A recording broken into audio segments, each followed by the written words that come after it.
मैं भी तुम्हें मारूंगा।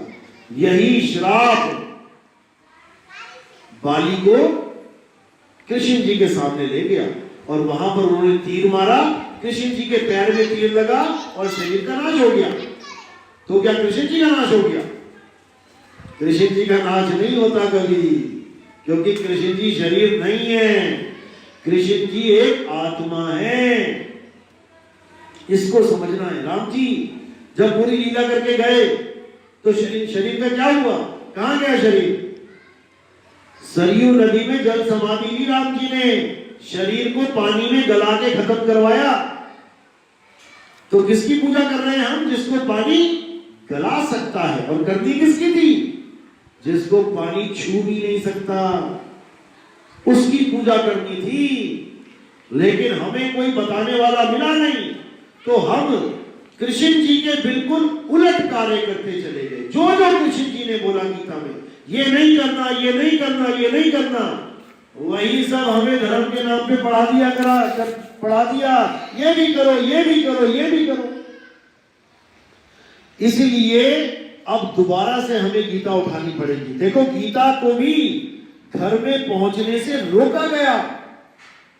आप किसी को पूछो, पंडित जी को, महाराज जी गीता महाभारत रख ले घर में, नाना बेटा घर में झगड़ा हो जाएगा। महाभारत तो युद्ध करवा देता है भाई भाई का, मत रखना। उनको पूछो क्या रखूं, फिर कहेंगे रामायण। तो जो मेरी बीवी उठा लेंगे कोई, तो रामायण में तो बीवी उठा ले गए, 14 साल का वनवास हो गया, वहां पंडित जी को कोई दिक्कत नहीं है। लेकिन गीता तुम्हारे घर तक नहीं पहुंचाना चाहता कोई। क्यों नहीं पहुंचाना चाहता? क्योंकि अगर तुमने गीता का ज्ञान समझ लिया तो तुम 99% कबीरपंथी हो जाओगे। तो उस हर चीज पे उंगली उठाने लग जाओगे जो धर्म के नाम पे तुमसे करवाया जा रहा है। गीता में देवताओं की पूजा को विरोध किया गया है, किसी की पूजा नहीं करनी है। लेकिन हमें लगता है कि हमारा धर्म देवताओं की पूजा पर ही टिका हुआ है। जब कृष्ण जी ने उंगली पर पहाड़ उठाया, किस किसने देखा वो चित्र? आप खड़े करो। कुछ उठाया था ना? कौन सा पर्वत था? गोवर्धन पर्वत। क्यों उठाया था? कौन से राक्षस के साथ युद्ध हो रहा था? इंद्र। किसी राक्षस के साथ युद्ध था क्या? या वैसे ही ताकत देखने के लिए उठा लेता हूं कि नहीं उठा पाता हूं, उठा लिया था? उसका युद्ध हो रहा था देवताओं के राजा इंद्र के साथ। और क्यों हो रहा था?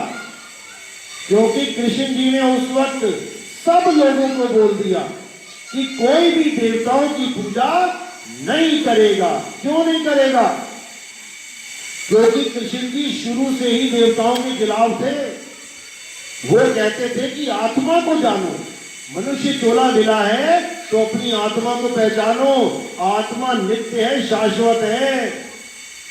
देवताओं का खंडन कर दिया उन्होंने उस समय, किसी की पूजा नहीं करनी है।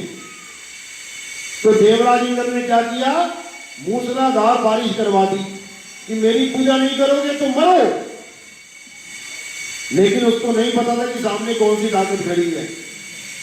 उन्होंने इस वाली में भी नहीं, इस पे भी नहीं, इस पे भी नहीं, सबसे छोटी वाली की, सबसे छोटी वाली उंगली पे पूरा पहाड़ उठा दिया और सारे गोकुलवासी उस पहाड़ के नीचे आ गए। मानो हम ही तुम थे गोकुलवासी। हमें पहाड़ के नीचे खड़ा कर दिया। किससे बचाया हमें? देवताओं के राजा से। तो जिसके राजा के साथ युद्ध हो रहा हो वो कब कहेगा कि तू उससे छोटी मोटे प्रजा की, छोटे मोटे देवता की पूजा कर?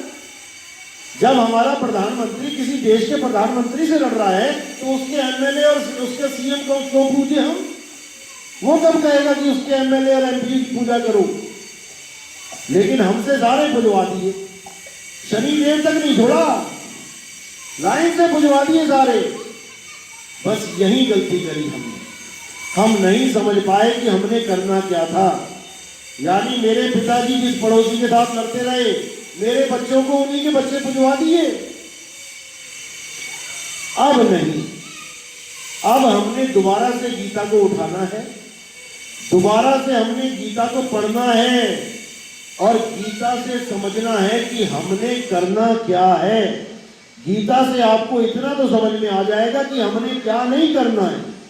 देवी देवताओं की नहीं पूजा करनी है, हमने जीव हत्या नहीं करनी है, हमने सात्विक रहना है। यहाँ तक कि कृष्ण जी को मानने वाले तो लहसुन प्याज को भी त्याग देते हैं कि वो भी तमोगुणी भोजन है। लेकिन इतना डीप में जाने की जरूरत नहीं है। हाँ, तुम्हें एक दुनिया में रहना कैसे है, पूजा किसकी करनी है किसकी नहीं करनी है, ये समझ में आ जाएगा।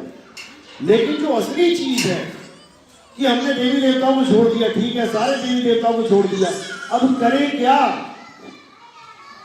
किसकी पूजा करें, क्योंकि पूजा करने की आदि हो चुके हैं।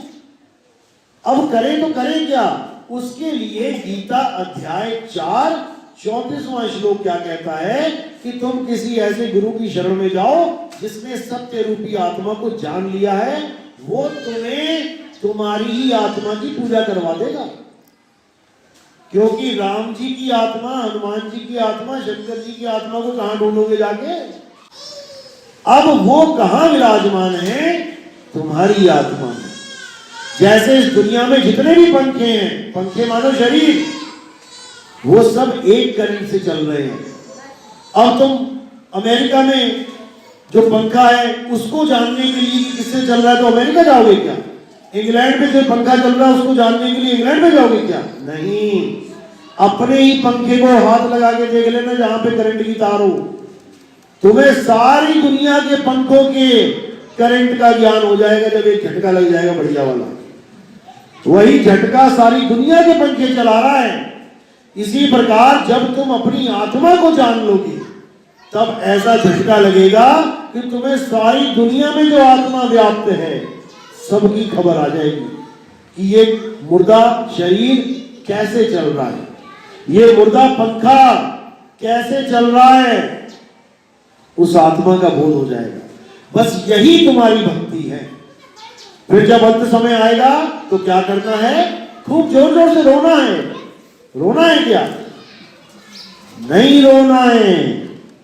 जब अंत समय आएगा तो अपनी आत्मा में स्थित हो जाना है। अध्याय 3 17वां श्लोक, हे अर्जुन, जो अपनी आत्मा में रमण करते हैं, जो अपनी आत्मा में संतुष्ट हैं, जो अपनी आत्मा में स्थित हो जाते हैं, उनके लिए कोई अन्य धार्मिक कर्म कर्तव्य लागू ही नहीं होता। उनको किसी मंदिर मस्जिद गुरुद्वारे जाने की जरूरत नहीं है, क्योंकि उनका परमात्मा उनकी आत्मा में बसा हुआ है और उन्हें आत्मा का ही ज्ञान हो गया। अब उसे कहीं जाने की जरूरत नहीं है, क्योंकि उसको पता लग गया कि मेरा घी कहां छुपा हुआ है। कहां छुपा होता है घी? पेड़ पे लटका हुआ है, दूध में या जमीन में छुपा है? घी कहां से मिलता है?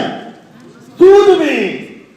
अब अगर तुम्हें घी चाहिए तो केवल तुम दूध की खोज करो। इसी प्रकार अगर तुम्हें परमात्मा चाहिए तो तुम आत्मा की खोज करो। आत्मा में ही परमात्मा का डेरा है। इसीलिए आत्मा अजर अमर अविनाशी है। तो कबीर साहब कहते हैं, आत्म में परमात्मा दर से और परमात्म ने झाई, झाई में परछाई दर से लखे कबीरा साई। परमात्मा को देखना है तो अपनी आत्मा को खोजो, आत्म ज्ञान को जानो। गीता